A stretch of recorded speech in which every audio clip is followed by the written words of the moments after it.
پاک مشکل ہے جی، ہمیں کیسے سمجھ آئے گا؟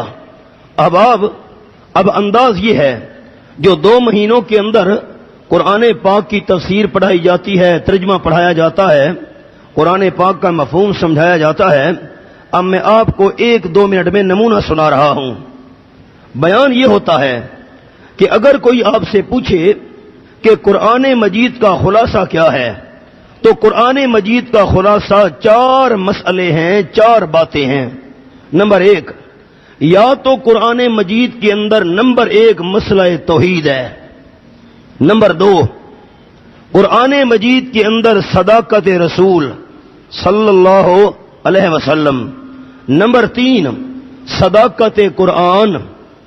نمبر 4، آخرت۔ قرآن مجید کا خلاصہ کتنے مسئلے ہیں؟ 4۔ نمبر 1 توحید، نمبر 2 صداقت رسول، نمبر 3 صداقت قرآن، نمبر 4 آخرت۔ آپ قرآن مجید کی کوئی آیت کھولیں، ان 4 مسائل میں سے کسی نہ کسی ایک کا ذکر ہوگا۔ اب احباب ذرا آخری پارہ دیکھیں، آخری پارہ، سورت کا نام سورۃ الاخلاص۔ فرمایا بسم اللہ الرحمن الرحیم، قل هو اللہ احد اللہ الصمد لم یلد ولم یولد ولم یکن له کفوا احد۔ ذرا قرآن پاک سے محبت کا ثبوت دیجئے، مجھے تسلی ہو۔ قرآن پاک کا خلاصہ کتنے مسئلے ہیں؟ 4۔ محبت کے ساتھ آپ جتنی قرآن سے محبت کی وابستگی کا اظہار کریں گے، محبت کا ثبوت پیش کریں گے، رب العالمین اتنا زیادہ قرآن کا نور آپ کے دلوں میں بھر دے گا۔ قرآن پاک کا خلاصہ کتنے مسئلے ہیں؟ 4۔ نمبر 1 توحید، نمبر 1 توحید۔ اب دیکھیے سورۃ الاخلاص کے اندر صرف توحید ہے اور کوئی مسئلہ نہیں۔ سورۃ الاخلاص میں صرف توحید ہے اور کوئی مسئلہ نہیں۔ قرآن پاک کا خلاصہ 4 مسئلے، اور دوسرا مسئلہ صداقت رسول صلی اللہ علیہ وسلم۔ کھولیے سورۃ الضحیٰ، سورۃ الضحیٰ آخری پارہ۔ فرمایا بسم اللہ الرحمن الرحیم، والضحیٰ واللیل اذا سجا ما ودعک ربک وما قلی وَلَلْآخِرَةُ خَيْرٌ لَكَ مِنَ الْأُولَىٰ وَلَسَوْفَ يُعْطِيكَ رَبُّكَ فَتَرْضَىٰ۔ اب یہ ساری صورت، یہ وہ صورت ہے جس میں صرف صداقت رسول صلی اللہ علیہ وسلم کا بیان ہے اور کوئی مسئلہ نہیں ہے۔ ٹھیک، یہ تھوڑا سا 1-2 صورتیں آگے دیکھیے۔ سورۃ القدر، فرمایا بسم اللہ الرحمن الرحیم، اِنَّا انزلنا فی لیلۃ القدر وما ادراک ما لیلۃ القدر لیلۃ القدر خیر من الف شہر تنزل الملائکۃ والروح فیہا باذن ربہم من کل امر سلام ہی حتی مطلع الفجر۔ اب اس صورت کے اندر صرف صداقت قرآن ہے اور کوئی مسئلہ نہیں ہے۔ دوستوں کو بات سمجھ آ رہی ہے نا؟ صرف صداقت قرآن اور کوئی مسئلہ نہیں۔ اچھا، یہ تھوڑا سا اس سے ایک سورت چھوڑ کر آگر دیکھیے۔ فرمایا بسم اللہ الرحمن الرحیم، اذا زلزلت الارض زلزالها واخرجت الارض اثقالها وقال الانسان ما لها یومئذ تحدث اخبارها۔ جس وقت زمین کے اندر زلزلہ برپا کر دیا جائے گا، واخرجت الارض اثقالها، زمین میں جتنے بوجھ موجود ہیں سارے زمین باہر نکال دے گی۔ وقال الانسان ما لها، انسان کہے گا زمین کو کیا ہو گیا، کیوں اس کا سینہ پھٹ گیا، کیوں زمین ہل رہی ہے۔ یومئذ، اس دن، تحدث اخبارها، زمین اپنی ساری خبریں بیان کرے گی، فلاں فلاں گناہ فلاں بندہ میرے اوپر کرتا رہا۔ آگے ساری صورت، اس صورت کے اندر آخرت کا بیان ہے، قیامت کا بیان ہے۔ قرآن پاک کا خلاصہ کتنے مسئلے؟ 4۔ توحید، کوئی آپ سے پوچھے کہ قرآن کی وہ کون سی صورت ہے جس میں صرف مسئلہ توحید ہے اور کوئی مسئلہ نہیں، تو آپ کا جواب کیا ہوگا؟ وہ کون سی صورت ہے؟ سورۃ الاخلاص۔ کوئی آپ سے پوچھے قرآن پاک کی وہ کون سی صورت ہے جس میں صرف صداقت رسول ہے اور کوئی مسئلہ نہیں، تو آپ کا جواب کیا ہوگا؟ سورۃ الضحیٰ۔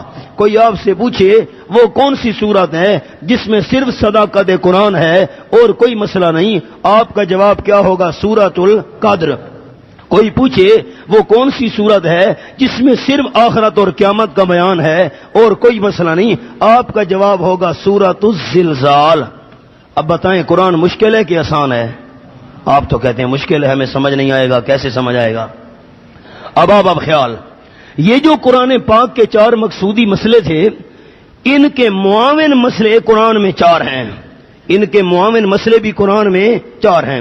اب دور تفسیر میں انداز یہ ہوتا ہے کہ ہم روزانہ 4 چیزیں بیان کرتے ہیں، آج 4 کر دیں، اگلا یہ ساتھیوں نے یاد کر لیں، اگلا دن آیا مزید 4 بیان کی، اس سے اگلے دن مزید 4 بیان کی، حوالے بھی 1-2 ساتھ دکھا دیے۔ تو جب قرآن پاک کا دورہ مکمل ہونے لگتا ہے تو یہ جتنی چیزیں ہیں تمام ہمارے ساتھیوں کو ازبر ہوتی ہیں، کوئی پوچھنا چاہے ہر ساتھی فر سنانے کے لیے تیار رہتا ہے۔ اب یہ جو 4 مسائل ہیں، آپ اس انداز سے یہ نہ سمجھیں جو میں اب سنا رہا ہوں کہ ہم ایک ہی وقت میں یہ ساری چیزیں بیان کرتے ہیں، روزانہ 4 کر کے بیان کرتے ہیں، ساتھیوں کو چلتے پھرتے آسانی سے یاد رہتی ہیں، دہراتے رہتے ہیں، چلتے رہتے ہیں، سبق میں بیٹھے ہیں، آگے پیچھے جو بھی وقت ملا یاد کرتے ہیں، دہراتے ہیں، تمام چیزیں یاد ہو جاتی ہیں۔ ان 4 مسائل کے معاون مسئلے بھی قرآن میں 4 ہیں۔ ان 4 مقصودی مسائل کے معاون مسئلے کتنے ہیں؟ 4۔ نمبر 1 جہاد، نمبر 1 جہاد۔ موٹی سی بات کر رہا ہوں، تفصیل تو دورے میں ہوتی ہے۔ جہاد نام ہے جان قربان کرنے کا، موٹی سی بات، تفصیل نہیں، اشارہ۔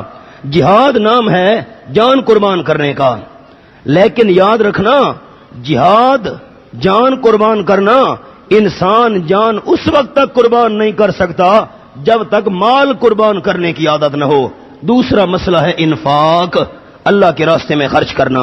اب اس کی مثال دیکھیے، دوسرا پارہ، سورت کا نام سورۃ البقرہ، سورۃ البقرہ۔ یہاں پر انداز کیا ہے؟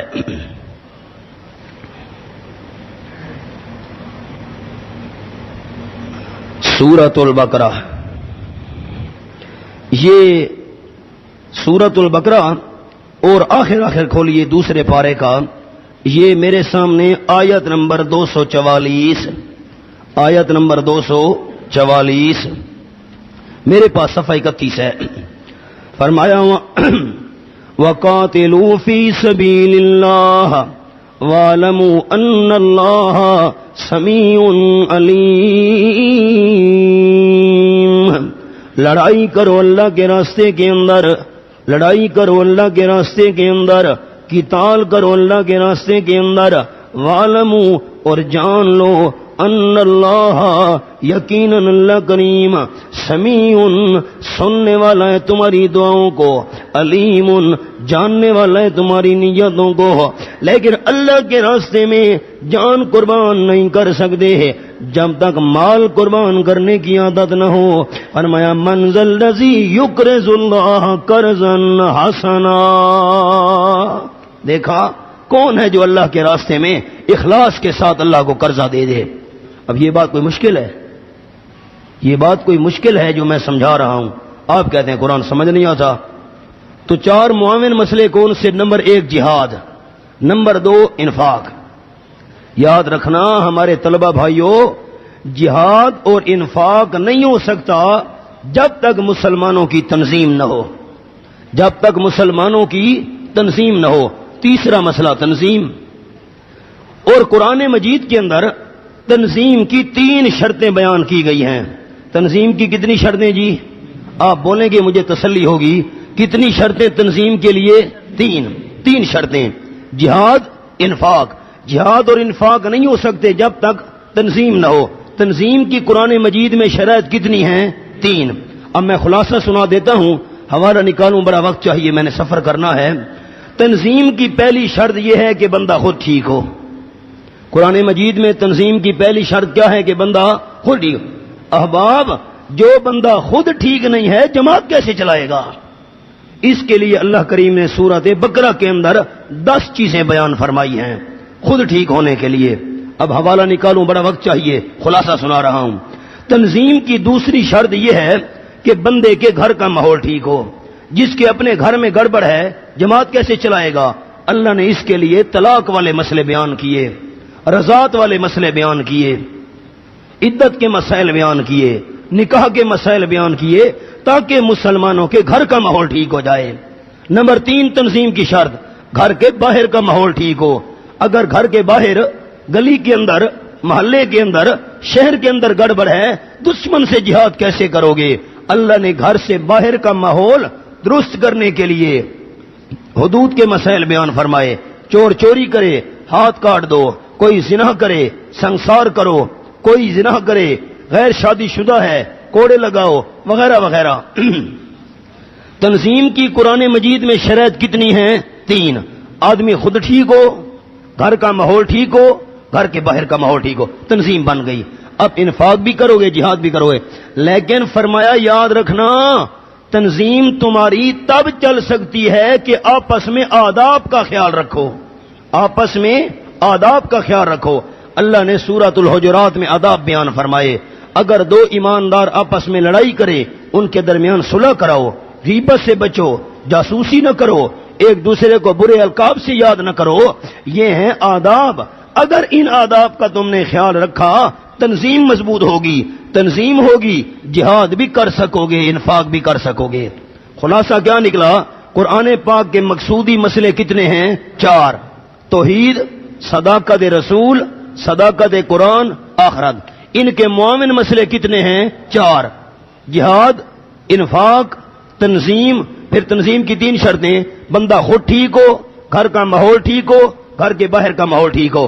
اور تنظیم تب چل سکتی ہے کہ چوتھا اصول آداب. یہ 4 معاون مسئلے ہیں. اگر کوئی آپ سے پوچھے کہ قرآن مجید میں کتنی جماعتوں کا ذکر ہے تو آپ کا جواب ہونا چاہیے 4. وہ کون سی جماعتیں؟ نمبر 1، آپ قرآن کی کوئی آیت کھولیں، ان 4 جماعتوں میں سے کسی نہ کسی ایک کا ذکر ہوگا. نمبر 1 مؤمنین، ایماندار. نمبر 2 مشرکین. نمبر 3 منافقین. نمبر 4 اہل کتاب. قرآن پاک کی کل جماعتیں کتنی ہیں؟ 4. مؤمنین، مشرکین، منافقین، اہل کتاب. ہم دور تفسیر کے اندر ہم حوالے بھی دکھاتے ہیں، میں خلاصہ سنا رہا ہوں. اچھا، ہم مشرکین کی گفتگو کرتے ہیں. یاد رکھنا مشرکین شرک کرنے والے یہ 2 قسم کا شرک کرتے تھے. یہ آپ کو سمجھ آ رہا ہے نا کہ قرآن مشکل ہے کہ آسان؟ آپ تو کہتے ہیں مشکل ہے. اب کوئی بات مشکل رہ گئی؟ اب یہی چیزیں ہوتی ہیں دور تفسیر کے اندر. اب ہمیں دکھ تو بڑا ہوتا ہے کہ 5-5 سال، 6-6 سال، 7-7 سال طالب علم باقی فنون پڑھنے کے اندر گزار دیتے ہیں. ہم میاں والی میں تھے، ایک بنگلہ دیش کا مفتی آیا، ہمارے استاد محترم میں مولانا لدیتا صاحب، ان سے صرف اور نحو پڑھنے کے لیے. چھٹیاں تھیں، ہم 4-5 ساتھی تھے، دورہ صرف نحو کا ہو رہا تھا. تو گفتگو چلی دورہ تفسیر کی، قرآن کیسے سمجھنا ہے، سمجھانا ہے، لوگوں کو سنانا ہے. اس نے کہا درس قرآن، قرآن کا دورہ تو یہ کیا ہوتا ہے، ہمیں تو پتہ نہیں ہے. حیران ہو گئے جی. کوئی آیت پوچھتے تھے، کسی سورت کا خلاصہ، یہ ہمیں تو کوئی پتہ نہیں ہے. اب آپ جو علوم آپ حاصل کر رہے ہیں خیال کرنا، ایک تو آپ طالب علم بڑے زوراور ہوتے ہیں، میں ان کی افادیت کا انکار نہیں کر رہا، لیکن یہ علوم بمنزلہ اعلیٰ کے ہیں. اصل ہمارا مقصد ہے قرآن و حدیث کو سمجھنا. اگر ساری زندگی ان علوم کے پڑھنے پڑھانے میں گزار دی اور ہم نے قرآن و حدیث کو نہیں سیکھا، پھر ان علوم کے پڑھنے کا کیا مطلب؟ قرآن پاک کے اندر کل کتنی جماعتوں کا ذکر ہے؟ آپ قرآن سے محبت رکھتے ہیں تو ذرا اونچا جواب دیں، مجھے بھی خوشی ہو، اللہ بھی راضی ہو. قرآن پاک میں جماعتیں کل کتنی ہیں؟ 4. مؤمنین، مشرکین، منافقین، اہل کتاب. مشرکین کی گفتگو کرتے ہیں جی.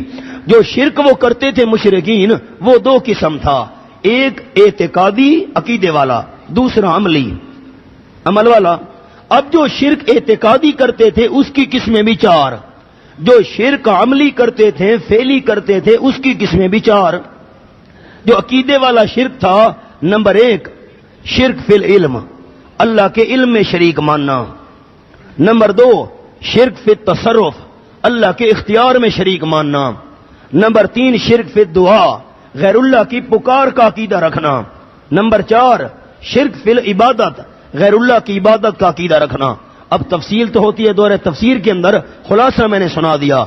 جو وہ شرک اعتقادی کرتے تھے اس کی قسمیں بھی قرآن میں 4: شرک فی العلم، شرک فی التصرف، شرک فی الدعا، شرک فی العبادت. اور جو وہ شرک فعلی کرتے تھے، عملی کرتے تھے، اس کی قسمیں بھی 4.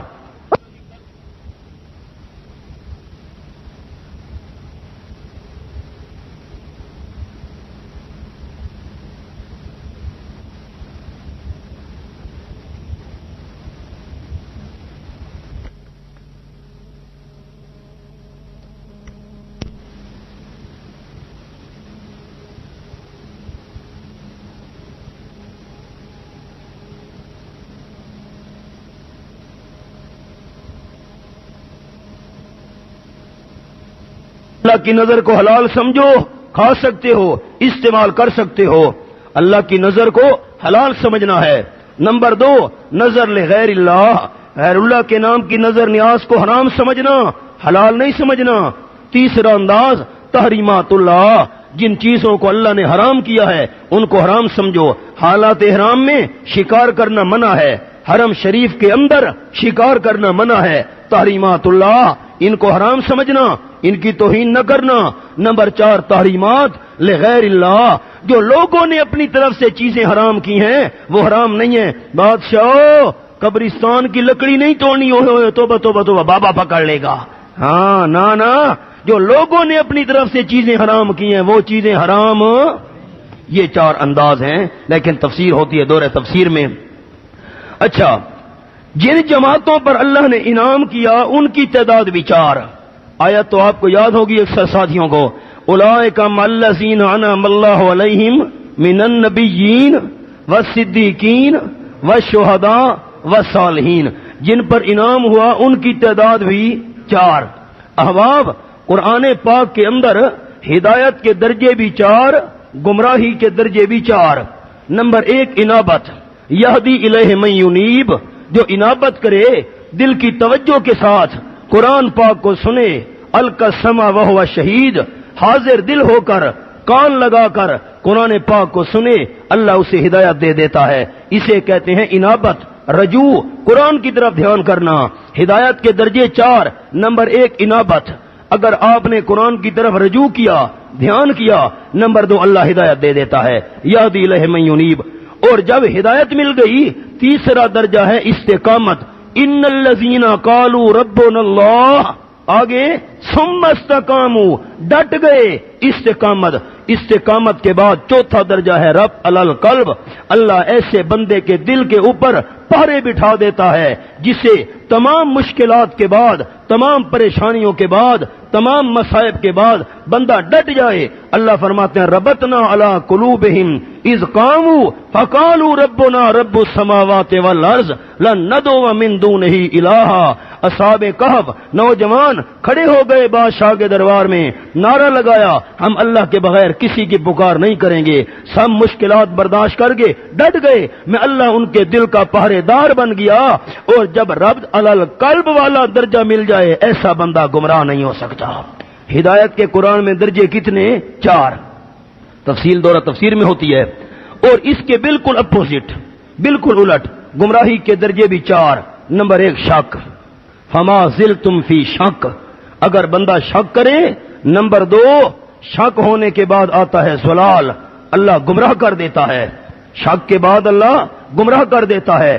گمراہ ہونے کے بعد الذین یجادلون فی آیات اللہ، جو اللہ کی آیات میں جدال شروع کر دیں، جھگڑا شروع کر دیں، جھگڑا شروع ہو جائے، پھر اللہ کریم ایسے بندے کے دل پر مہر جباریت لگا دیتا ہے. ختم اللہ علی قلوبہم وعلی سمعہم ولا ابصارہم غشاوہ ولہم عذاب عظیم. آنکھوں پر پردہ، آنکھوں پر پردے، کانوں پر مہر، دلوں پر مہر. جب مہر جباریت لگ جائے ایسے بندے کو ہدایت اللہ نہیں دیتا. گمراہی کے درجے کتنے؟ 4. نمبر 1 شک، نمبر 2 زلال گمراہی، نمبر 3 جدال جھگڑا، نمبر 4 جب بندہ حق والوں سے جھگڑا کرے اللہ مہر جباریت لگا دیتا ہے۔ قرآن پاک میں مسئلہ سمجھانے کے انداز بھی 4۔ کتنے؟ 4۔ نمبر 1 دلیل عقلی، ایسی دلیل عقل بھی تسلیم کرے کہ واقعی یہ کام اللہ کے بغیر کوئی نہیں کر سکتا۔ نمبر 2 دلیل نقلی، دعویٰ منوانے کے لیے کوئی نقل پیش کرنا۔ ہم جو مسئلہ بیان کر رہے ہیں یہ صرف ہمارا نہیں ہے، حضرت موسیٰ علیہ السلام نے یہی مسئلہ پیش کیا تھا، حضرت ابراہیم علیہ السلام نے یہی مسئلہ بیان کیا تھا، اسے کہتے ہیں دلیل نقلی۔ اور تیسرا انداز ہے دلیل وحی۔ دلیل وحی کا مطلب میں آمنہ کلال جو مسئلہ بیان کر رہا ہوں اپنی مرضی سے نہیں کر رہا، اللہ مجھ سے بیان کروا رہا ہے۔ اور چوتھا مسئلہ سمجھانے کا انداز قرآن پاک میں امثلہ، مثالیں، دلیل عقلی، دلیل نقلی، دلیل وحی، نمبر 4 مثالیں، امثلہ۔ اب آپ بتائیں یہ انداز آپ کو سمجھ نہیں آ رہا؟ اور نہ ہاں کر دے نہ نہ کر دے، یہ انداز سمجھ نہیں آ رہا؟ آپ تو کہتے ہیں قرآن مشکل ہے، ہم 2 مہینوں میں کیا قرآن سیکھیں؟ آپ کی بات نہیں کر رہا۔ عمومی طور پر نا طالب علموں کے ذہن کے اندر یہ اشکال ہوتا ہے، بھئی 2 مہینے ہیں جی، 50-60 دن ہیں، کیسے قرآن سمجھ آئے گا؟ اب یہ باتیں سمجھ نہیں آتی۔ اگر یہ اصول سامنے ہوں قرآن پاک